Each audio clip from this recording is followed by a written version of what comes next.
In this video, I'll show you how to find and check your search history on TikTok step by step.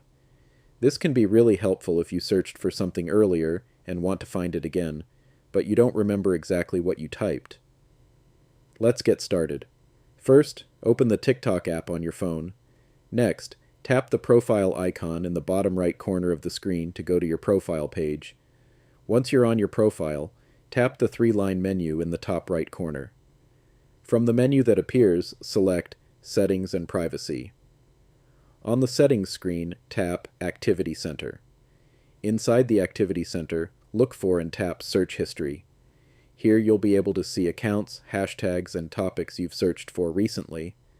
If you want to search for something again, simply tap on one of the items from the list.